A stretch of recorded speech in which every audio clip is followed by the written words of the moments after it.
Hello बच्चों, कैसे हो सब। आप सब अच्छे से रहो, घर में रहो, सुरक्षित रहो और ऑनलाइन जो आपकी क्लासें लग रही हैं अच्छी तरह से पढ़ाई करते रहो। अब हम अपने व्याख्यान के बारे में बात करते हैं कि पिछले व्याख्यान में हमने आचार्य केशवदास पर आधारित कुछ व्याख्याओं का अध्ययन किया। अब हम आगे की जो व्याख्याएं हैं उनके बारे में आज के व्याख्यान में अध्ययन करेंगे। तो बच्चों, मैं सोचती हूँ कि शायद आपको सब कुछ समझ में आ ही रहा होगा। जहाँ तक मेरी कोशिश है मैं सारा स्पष्ट कर देती हूँ।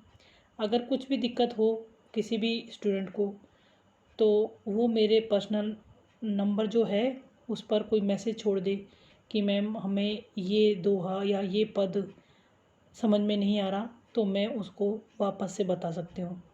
पर बच्चों, पढ़ोगे तो ही आपको ये समझ में आएगा कि क्या तो बताया जा रहा है और क्या नहीं, और तभी आप सारी चीज़ों को समझ पाओगे। तो चलो पेज नंबर 20 देखो, उस पर हम अपनी व्याख्या आज से शुरू करते हैं।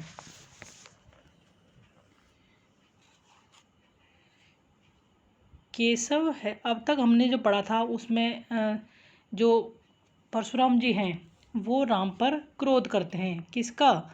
शिव धनुष के भंग होने पर, शिव धनुष के राम के द्वारा शिव धनुष को तोड़ देने पर जो केशवदास जी हैं वो राम पर क्रोध करते हैं।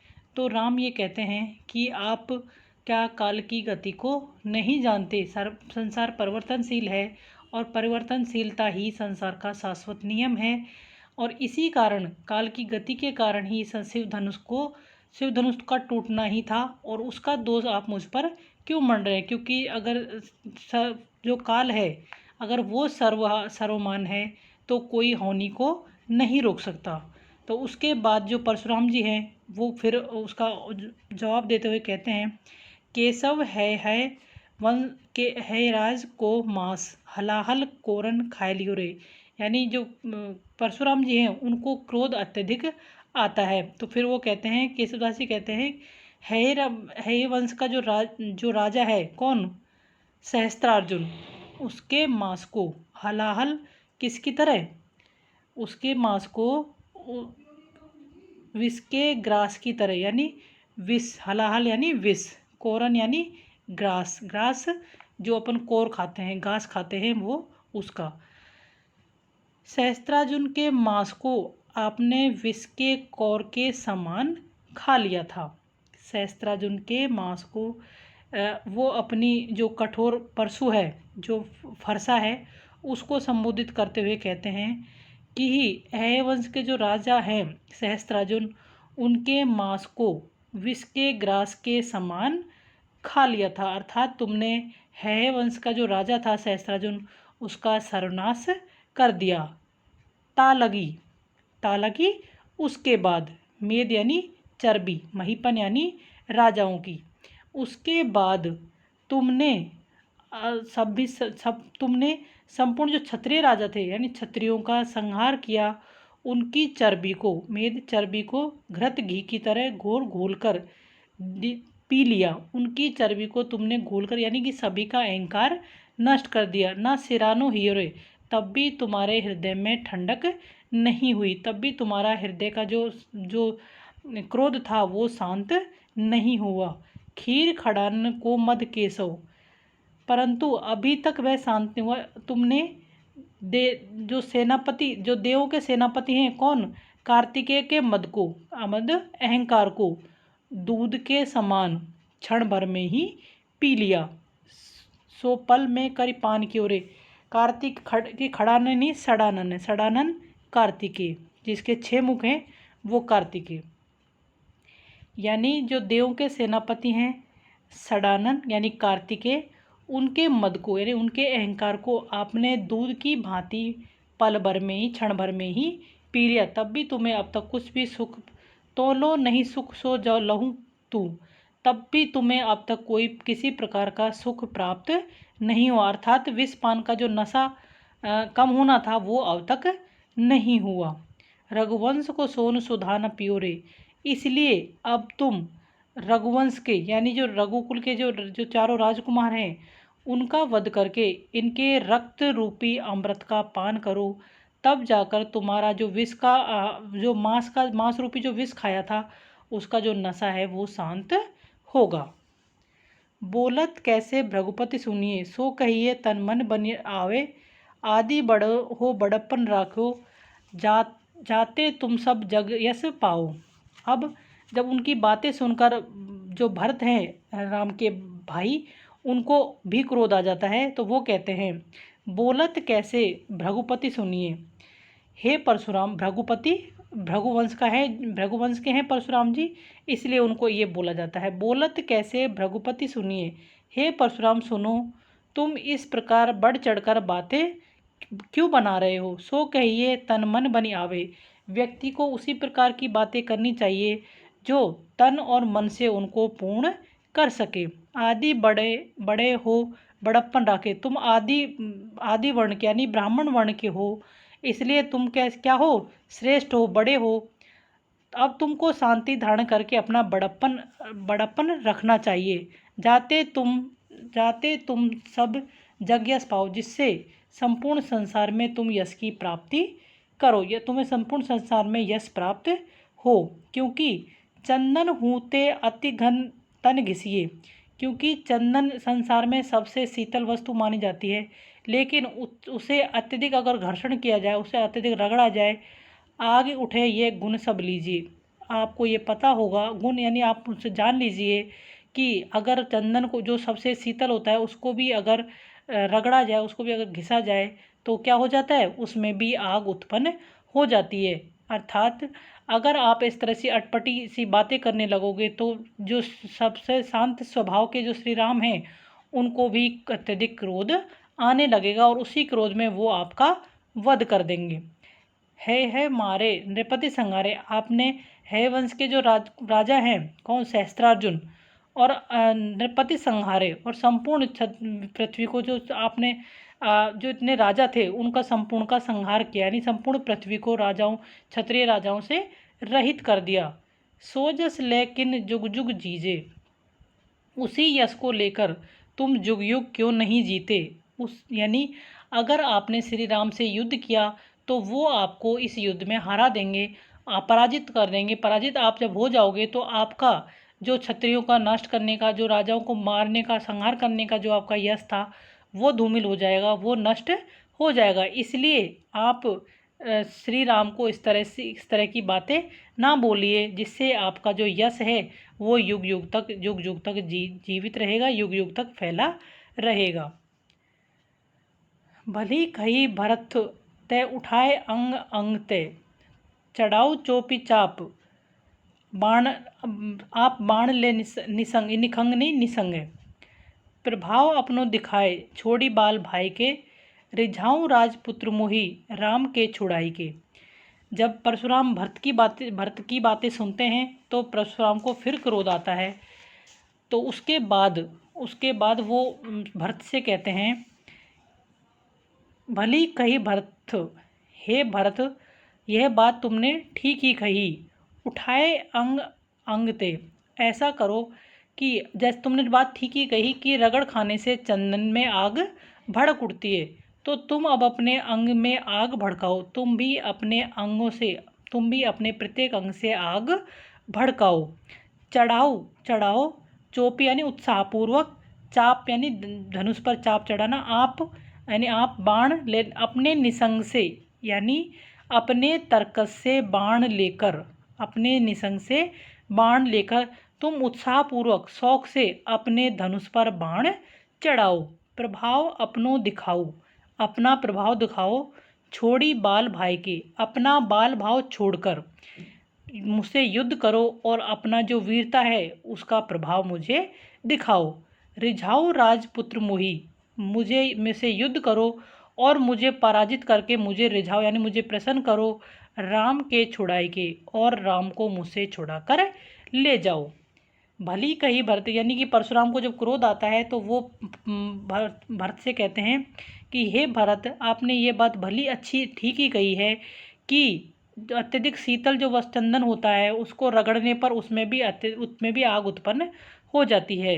तो तुम भी उठाए अंग अंग, तुम भी अपने प्रत्येक अंग से आग उत्पन्न करो और मुझसे आग भड़काओ, चढ़ाओ चोपी यानी चढ़ाओ, उत्साहपूर्वक सुखपूर्वक, चाप आप बाण ले निसंग से, निसंग से बाण ले, अपने तरकस से बाण लेकर आप उत्साहपूर्वक उसे धनुष पर चढ़ाओ और अपना प्रभाव मुझे दिखाओ, अपना बाल भाव छोड़कर, अपना जो बाल स्वरूप है उसको छोड़कर मुझसे युद्ध भूमि में युद्ध करो और अपना प्रभाव मुझे दिखाओ।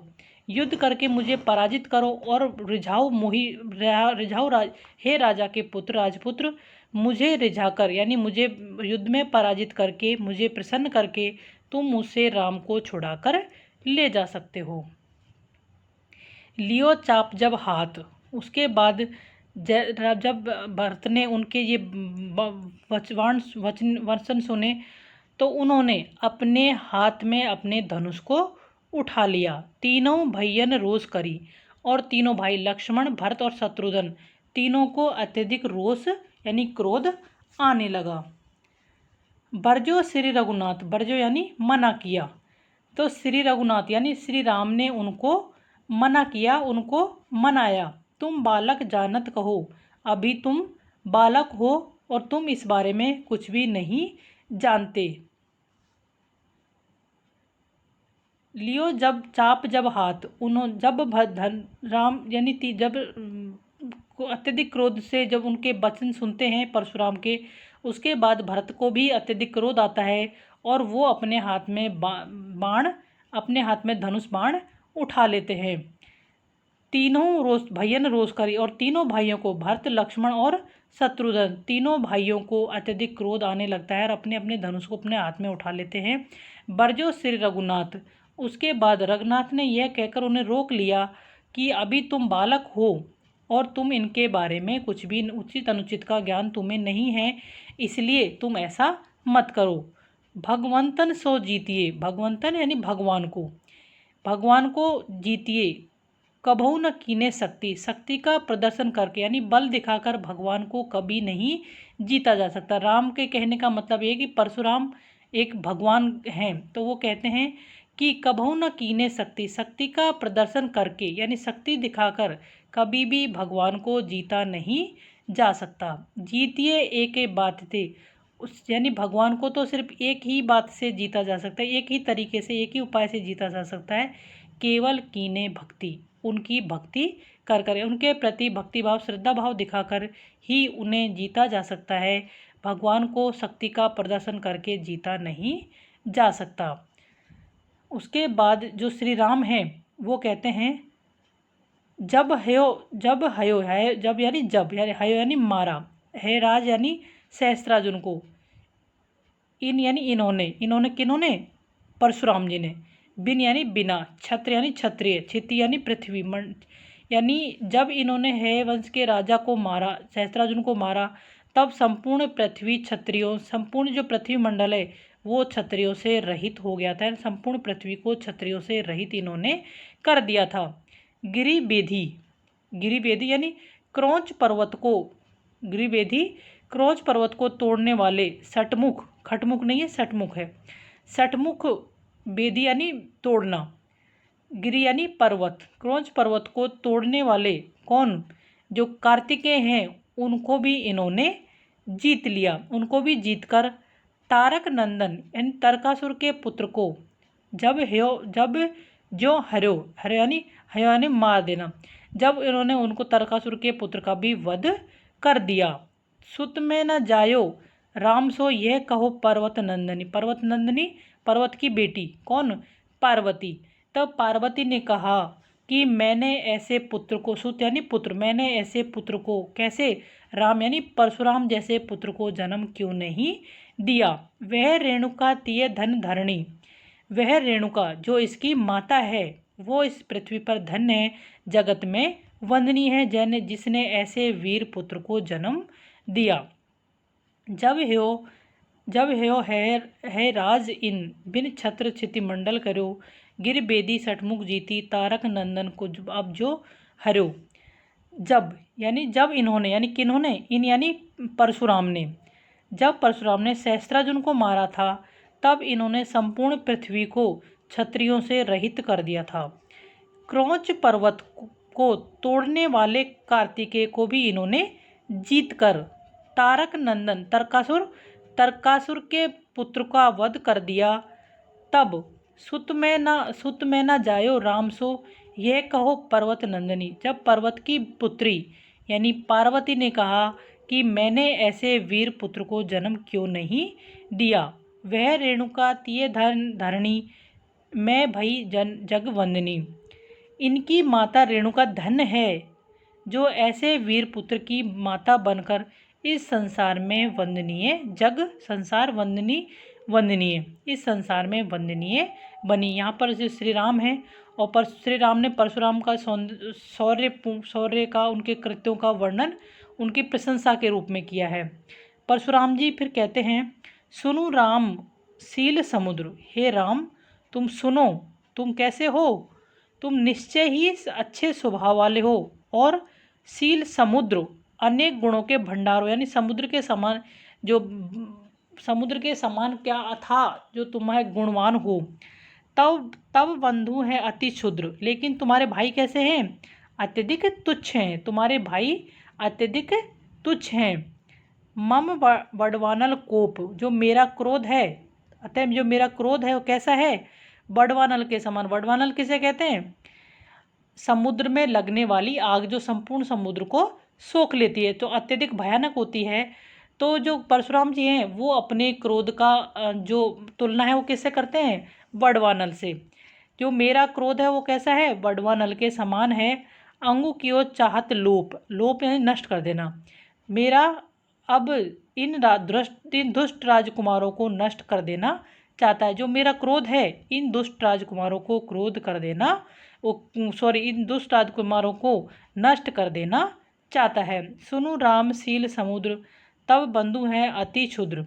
हे राम सुनो, तुम निश्चय ही अच्छे स्वभाव वाले हो और अनेक गुणों के भंडार हो, परंतु तुम्हारे भाई अत्यधिक तुच्छ हैं, क्षुद्र हैं।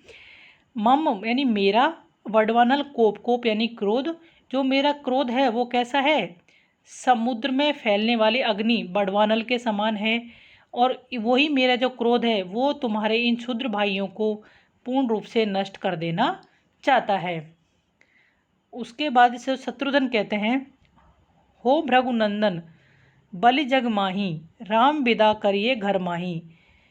कवि जो शत्रुघ्न वो कहते हैं कि हे परशुराम जी, आप निसंदेही जग यानी संसार में, बलि यानी बलवान, आप निसंदेही संसार में परम बलशाली हैं। राम विदा करिए घर जाई, लेकिन आपको राम को विदा करके घर जाने देना चाहिए। आपका पराक्रम तो संसार के जीवों पर चल सकेगा। हम वो कहते हैं कि आप निश्चय ही इस संसार में कैसे हैं, अत्यधिक बलशाली है, लेकिन आपका जो बल है वो हम पर नहीं चलेगा, इसलिए आप राम को विदा करके घर जाने दीजिए। हो तुम सो फिर युद्ध मड़ो, और उसके बाद मैं तुम्हें युद्ध भूमि में मिलूँगा, यानी उसके बाद मैं तुमसे युद्ध क्षेत्र में तुम्हारे समक्ष ही रहूँगा। क्षत्रिय वंश को वैर ले छोड़ो, और जो आपने जो क्षत्रिय कुल का जो संहार किया उसका आपसे पूरा बदला लूँगा। यानी वो जो शत्रुघ्न है वो परशुराम से कहते हैं कि हे भृगुनंदन, हे भृगुवंश के नंदन, बलि यानी बलवान, ताकतवर, जग यानी संसार, आप इस संसार में अत्यधिक बलवान हैं, परम बलशाली हैं, इसमें कोई संदेह नहीं है।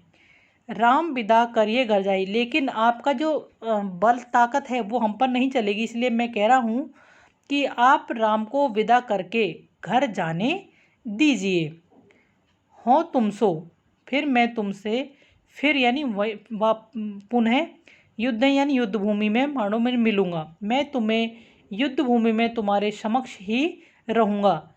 क्षत्रिय वंश को वैर ले छाड़ो, यानी जो तुमने क्षत्रिय वंश का विनाश किया था उसका वैर मैं तुमसे, या उसका जो बदला है वो मैं पूरा तुमसे लेकर ही रहूँगा। यहाँ पर जो शत्रुघ्न है उनकी निर्भीकता यानी निर्भीकता क्यों है, क्योंकि परशुराम परम शक्तिशाली और बलशाली हैं, उनके सामने उनको युद्ध के लिए ललकारना निर्भीकता का ही सूचक है।